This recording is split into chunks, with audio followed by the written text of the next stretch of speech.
नमस्कार. एकमेका सहाय्य करू अवघेची धरू सुपंथ या उक्तीनुसार रविवार दिनांक 4 जानेवारी 2026 रोजी फातिमा ट्रस्ट 12 इमाम कोल्हापूर येथे सामाजिक संस्था Renaissance, Fatima Patwekar education and social welfare trust आणि कोल्हापूरवासी जनतेच्या सहकार्यातून सर्वसामान्य जनतेला अल्पदरात आणि अतिगरजूंना मोफत दंत आरोग्य सेवा देण्यासाठी रेनेसॉ डेंटल क्लिनिकचे उद्घाटन हसीना फराज आणि मतीन मनगोळी यांच्या हस्ते करण्यात आले. या प्रसंगी भारती पवार, तेजस्विनी देसाई आणि शुभचिंतक उपस्थित होते. पाहूया या समारंभातील काही क्षण. आज रेनेसॉ डेंटल क्लिनिक चे उद्घाटन करताना मनातून एवढी मला आनंद झाला की मी ते आपल्यासमोर प्रकट करू शकत नाही. दाताचे आरोग्य ठेवणे, चांगलं ठेवणे आपलं कर्तव्य असते, पण आपण कधी त्याच्याकडे बघत नाही, दुर्लक्षच करत असतो. दात म्हणजे सगळ्यात महत्वाचं असते, त्यासाठी पोट चांगलं राहते. पोट चांगलं असेल तर सरांनी सांगितलं त्याप्रमाणे आपलं आरोग्य चांगलं असतं. तर आपण दाताकडे खरंच लक्ष द्यायला पाहिजे. चांगला टूथपेस्ट वापरायला पाहिजे आणि वेळोवेळी सरांनी सांगितल्याप्रमाणे चांगलं चावून खायला पाहिजे. पण मी सांगते माझ्या लेडीजना तर मिळतच नाही व्यवस्थित चावून खात बसावं म्हणून. खरं आहे की नाही, कामाचं खूप लोड असते. तर मी तुम्हाला सर्वांना खरं सांगते की खूप चांगलं आपल्या इथं हा क्लिनिक निघालेला आहे. त्यासाठी तुम्ही सर्वांनी त्याचा लाभ घ्यावा आणि सरांनी सांगितलं त्याप्रमाणे ज्यांच्या हातून जेवढं होईल तेवढे छोटीशी फूल नाही फुलाची पाकळी म्हणून आपण त्यांना मदत करावी. आणि ज्यांना गरज आहे त्यांनी बिनधास्त येऊन इथं आपलं फ्रीमध्ये सगळं चिकित्सा करून घ्यावी अशी मी आपल्याला विनंती करते. मी पहिल्यांदा फातिमा ट्रस्ट आणि सेंटर फॉर रेनेसॉ यांचं अभिनंदन करते, कारण हा एक खूप अतिशय चांगला उपक्रम त्यांनी हाती घेतलेला आहे. कारण आपल्याला जर चांगल्या प्रकारचं जीवन जगायचं असेल तर शारीरिक आरोग्य आणि मानसिक आरोग्य हे चांगलं असणं सगळ्यात महत्वाचे आहे. आणि आपलं शारीरिक आरोग्याचं जे द्वार आहे ते आपलं मुख आहे, तोंड आहे. तिथूनच आपल्या आजारांना सुरुवात होते. त्यामुळं दातांचे आजार, तर सरांनी सांगितलं, मी जास्त बोलायची गरज नाही, दातांचे आजार, दातांच्या आरोग्याकडे खूप लक्ष दिलं पाहिजे आणि ते आपल्याला परवडत नाही हे खरे. मला याचाही आनंद झाला की इथं एक महिला फोटो काढतीये. मला याचाही आनंद झाला की एक महिला निवेदिका आहे आणि याचाही आनंद झाला की एका महिलेनं हा कार्यक्रम अरेंज केला. ये जो एक ख्याल था, 12-13 साल की प्रैक्टिस मेरी हुई, क्लिनिक मेरा है स्टेशन रोड पे, तो उसके बाद एक मुझे नोटिस हुआ इतने सालों के प्रैक्टिस में कि हमारा बहुत सारा जो समाज का हिस्सा है वो डेंटल ट्रीटमेंट अफोर्ड नहीं कर सकता है, डेंटल ट्रीटमेंट ले नहीं सकता है. इनको ट्रीटमेंट वैसे नहीं है क्योंकि माली हालात ऐसे हैं या डेंटल ट्रीटमेंट जरूरी होती है यही उनको किसी ने बताया. तो बहुत बार हमने ओन इंडिविजुअल एक सीरीज रिकॉर्ड की कि हेल्थ अवेयरनेस कैसे किया जा सकता है. इसके एक यूट्यूब पे मैंने खुद पैसे देके रिकॉर्ड करवाई और वो भी हमने आम किया, लोगों को एक्सेसिबल है. लेकिन फिर भी एक ये मसला था कि कैसे हम अपने सोसाइटी में कैसे सबको अफोर्डेबल ट्रीटमेंट हम दे सकें.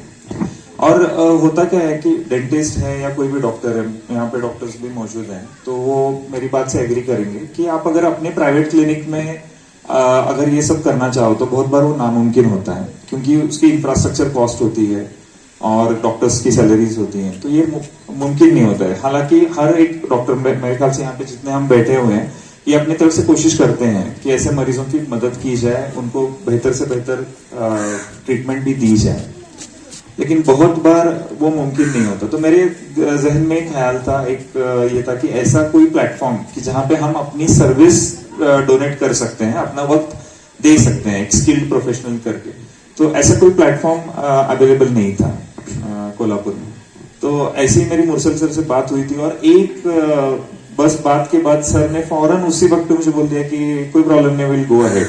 मतलब ये सर का बड़प्पन है कि उन्होंने सेकंड थॉट भी नहीं दिया कि ये बोल रहे हैं मुमकिन है नामुमकिन है, ऐसा कोई उन्होंने सवाल तक नहीं किया। मुझे ये भी नहीं पूछा कि आप कैसे करोगे, क्या करोगे, कोई आपके साथ है नहीं है, कैसे करेंगे। उन्होंने बस एक बात बोली कि नहीं ठीक है, मतलब वी विल गो अहेड। और फिर एक महीने बाद उस सर का ही फोन आया कि आपने कुछ सोचा है आगे क्या करना है, कैसे है। तो उन्होंने कहा सर ये ऐसी तैयारी है और ये चीजें हमें लगेंगी। फिर उसके बाद हमारी जगह की तलाश हुई, फिर जगह के बारे में मीटिंग्स हुई, ये बहुत उसकी एक लंबी प्रोसेस थी। लेकिन फिर मोमिन साहब से मुलाकात हुई, बादशाह मोमिन साहब हैं, जावेद साहब हैं, तो इनसे बात होने के बाद इनका भी बहुत मतलब ये रहा कि कंट्रीब्यूशन है कि जगह उन्होंने बिल्डिंग बनाने की जो ये कंस्ट्रक्शन आप देख रहे हो, इसकी जद्दोजहद उन्होंने बताई हमें। तो बहुत और ओन फंड्स में से काफी उन्होंने किया है, किसी के पास ये नहीं किया, डोनेशन के लिए अपील भी नहीं की। और ऐसी जगह उन्होंने भी 1-2 मीटिंग्स में हम कहा कि नहीं हम आपको जगह देंगे। तो मुझे वो मजरू सुल्तानपुरी का फेमस शेर याद आता है बहुत बार कि अकेला ही चला था मैं जानिबे मंजिल मगर लोग मिलते गए और कारवां बनता गया। तो बहुत मतलब उसका जो इफेक्ट है वो शेर मुझे बार बार महसूस होता है। और आज भी मैं जब सुबह आया ना, मैं 3-4 दिन बाहर था, तो हमारे बशीर भाई हैं, मूसा भाई हैं, हालांकि मूसा भाई को मूसा भाई कहना मेरी उम्र और उनके इसमें बहुत डिफरेंस है, बट बहुत एहतराम के साथ मैं उनको मूसा भाई कह रहा हूँ। तो इनका जो कंट्रीब्यूशन है ये इरिप्लेसेबल है, क्योंकि ये लोग खुद, और हालांकि इतना सेल्फलेसली वो कर रहे हैं, कोई उनका खुद का फायदा उसमें निजी नहीं है। और इतने इसे वो सफाई करना, ये करना, वहां पे फर्शी लाके डालना, ये 4-5 दिन से लगातार उनकी मेहनत शुरू है। और मुझे ऐसा, और थोड़ा सा भी आप इनको मिलोगे तो वो कभी भी आपको जताएंगे नहीं कि मैंने ये सब किया है, मुझे ये चाहिए, मुझे लाइमलाइट में चाहिए। मुन्ना भाई हैं हमारे, इन सब ने, मतलब आज सुबह भी आया तो ये लोग बहुत सफाई कर रहे थे, ये कर रहे थे, और थोड़ा भी चलो अभी रहने दो ऐसा बोलने के बाद भी वो मान नहीं रहे। मतलब उनके दिल का इत्मीनान जब तक नहीं हो रहा था तब तक ये लोग काम कर रहे। तो ऐसे लोगों का होना जरूरी है। और इनसे मुझे एक अलग इंस्पिरेशन मिला कि नहीं, मैं भी ऐसा कुछ करना चाहूंगा कि सेल्फलेसली वो हो। तो ये कोशिश थी। इन लोगों के बगैर, आप लोगों के बगैर, आप सबके बगैर ये मुमकिन नहीं था। तो यहाँ पे जो आज हम सब आए, डॉक्टर्स का कंट्रीब्यूशन इतना अनमोल है, क्योंकि उनको जब मैंने फोन किया ना, मैंने जब ये आई बात, सर से बात हुई, फिर सर ने कहा कि हाँ हम ऐसा करेंगे। तो जब मैंने इनको फोन करना स्टार्ट किया, सभी डॉक्टर्स ने यहाँ पे जितने मौजूद है ना, उन्होंने एक फोन में ही हाँ कहा। मतलब ये इनके लिए तालियां भी होनी चाहिए कि उन्होंने भी सेकंड थॉट नहीं दिया कि हम अपने बिजी शेड्यूल में, सारे बिजी प्रैक्टिशनर्स हैं। मतलब ऐसा नहीं है कि खाली वक्त है तो चलो आ जाएंगे, ऐसा नहीं है। सारे अपने इसमें बहुत एक्सपर्ट हैं, सारे अपने शेड्यूल में बहुत बिजी हैं, बट उन्होंने एक ही सवाल में हाँ कर दी। उन्होंने कहा कि नहीं हम ऐसा करेंगे। तो इससे 2 बातें उजागर हुई कि एक तो ये चीज कि हम में जज्बा है सोसाइटी के लिए कुछ करने का, ये हम सब के लिए ये बहुत अच्छी बात है। इतने सारे लोग जब आते हैं तो हमारे में माशरे में ये बात है, जज्बा है हर एक को कुछ ना कुछ अपनी सोसाइटी के लिए करना है। तो ये बात बहुत काबिले तारीफ है। दूसरी चीज ये हुई कि आप अकेले के दम पे कुछ नहीं कर सकते। मतलब अगर मैं सोचूं कि मैं अकेला ये करूंगा तो ये कभी भी मुमकिन नहीं। अगर इन डेंटिस्ट का साथ नहीं हुआ, मुर्सल सर के सोच का साथ नहीं हुआ, रेनेसा का साथ नहीं हुआ, जावेद साहब और मतलब इनके जगह का जो कंट्रीब्यूशन है वो इतना बड़ा है कि हम ये कर नहीं सकते। तो जब कोई चीज बनती है, कोई एक संगठन बनता है या एक सेल्फलेस जो लोग होते हैं, तो हमें भी इनकी तरह बनना चाहिए। मतलब अपना कुछ निजी उसमें फायदा नहीं है, मफाद नहीं है, उसके बगैर भी ये लोग काम करना चाहते हैं। ये एस्टोनिशिंग है, सरप्राइजिंग बात है कि आज के दौर में भी ऐसे लोग मौजूद हैं। और अगर मैं किसी का नाम लेना भूल रहा हूं तो बहुत माफी चाहता हूं, मैंने जानबूझ के नहीं किए, मेरे दिमाग से बस निकल गया होगा कि किसी का नाम मैंने अगर नहीं लिया है। दूसरी बात, अभी मैं थोड़ा सा डेंटल क्लिनिक के एक निजाम के बारे में क्या हमने सोचा है उसके बारे में बस मैं शेयर करता हूँ आप लोगों से कि ये जो क्लिनिक है हम मिनिमम और नो प्रॉफिट बेसिस पे चला रहे हैं। प्रॉफिट बस इसके नाम के कि यहाँ के खर्चे जो ऑपरेटिंग एक्सपेंसेस है वो बस निकल जाए। मतलब यहाँ पे एक रिसेप्शनिस्ट कंटिन्यूस रहेगी, एक डॉक्टर जो सैलरीड है वो रहेंगे, और बाकी जो डॉक्टर्स हैं जितने भी यहाँ पे मौजूद हैं डायस पे स्टेज पे, वो उन्हें कोई फायदा, निजी फायदा उसमें से मिलने वाला नहीं है, कोई मॉनेटरी गेन नहीं है। वो अपनी जो सर्विस है वो हम सबको बिना कोई मुआवजे के दे रहे हैं। तो दूसरी बात है यहाँ पे ट्रीटमेंट्स, डेंटिस्ट्री में जितने भी ट्रीटमेंट्स होती हैं ऑलमोस्ट उसके 90% ट्रीटमेंट्स हो जाएंगी। बहुत ही सुपरा कॉम्प्लिकेटेड कोई चीज है तो वो नहीं हो सकती, बट वो रेयर इंसिडेंट्स होते हैं। मतलब आपके दांतों में जो कीड़ लगी है उसको फिलिंग करवाना, रूट कनाल्स करना, कैप लगवाना, किसी के दांत नहीं है तो वो दांत बिठाना, यहाँ तक के ट्रीटमेंट्स सारी इसमें हो जाएंगी, क्योंकि हम उन लोगों की मदद कर रहे हैं जो जिनको ट्रीटमेंट मुयसर नहीं है, उनको मिल नहीं रही है ट्रीटमेंट। और सिर्फ इसके लिए कि बहुत बार मैं देखता हूँ ना, मेरे क्लिनिक में बहुत बार लोग आते हैं कि दांत निकालो, हालांकि हमें पता नहीं है। बहुत बार मैं मुख्तसर में उसके लिए भी थोड़ी रोशनी डालना चाहूंगा कि आज आप देखते हैं, पहले 15 या 20 साल पहले आप देखो डायबिटीज के इतने मरीज नहीं थे, लेकिन आज आप नोटिस करेंगे कि 10 में से 7 लोग ये डायबिटीज का शिकार है। इंडिया डायबिटिक कैपिटल है ऑलरेडी। तो बहुत बार हम क्या कहते हैं कि हम डॉक्टर्स के पास जाते हैं, वो शुगर की दवाई लिख के देते हैं, फिर 2-4 साल बाद और दवाई का डोज आपके बढ़ते जाता है, बट कोई इस पे ये तवज्जो नहीं दे रहा कि ऐसा क्यों हो रहा है।